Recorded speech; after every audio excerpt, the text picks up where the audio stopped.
Okay, you guys, so just in time for fall, I've got the cinnamon apple bread. It's a quick bread. It is so simple to make and it's so delicious.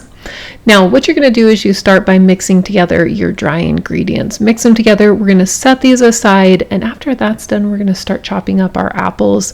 I love to use Honey Crisp for baking because they hold their shape, but they're also kind of sweet. If you don't like Honey Crisp, I would also recommend either Pink Lady or Granny Smith, one of those two. So once apples are cut up, we're going to mix together we do a cinnamon sugar. So it's cinnamon and sugar, just like it sounds like.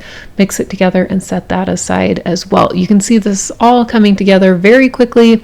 Once that's done, we're going to cream together our butter and brown sugar, and then we're going to add in our egg. Once they're creamed, add in our eggs and our vanilla. Now, do not over mix it at this point. That's very important. You can cream the butter, that takes a couple minutes, but at this point, do not over mix it.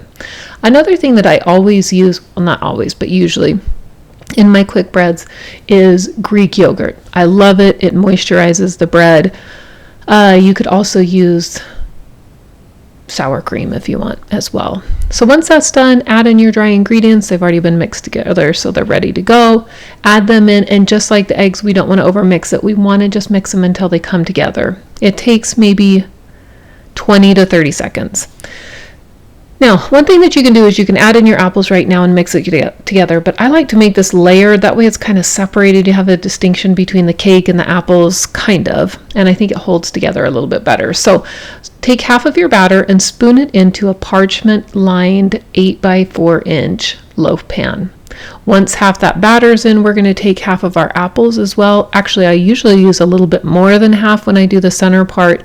Press them in. You can also swirl them if you want, but I feel like pressing them in does just fine. And then once they're in, we're going to take the last half of that batter. We're going to spoon that on and then mix or spread it over the top. You have to be kind of careful because apples will try and pull up, but just spread it as best you can. This doesn't have to be perfect. It's all going to come together once it bakes anyway. And then once that second layer of the batter is on there, we're going to top it with the remaining apples. Then this goes into the oven. Now all the ingredients, the baking time, everything is going to be down in the description, so it's very easy to follow along. But top this and get it right into your preheated oven. Now you don't want to over bake this, of course, otherwise you're going to have dry bread, but this is what it looks like when it comes out. I let it cool for maybe 5 minutes in the pan, and then gently we're going to lift it out of the pan. You can see I grab it by the parchment paper. Peel back that parchment paper, let it finish cooling for as long as you can stand it, and this is what it looks like when it's done. It's so moist, it's so big on flavor, and it is the perfect fall bread. Don't forget to subscribe.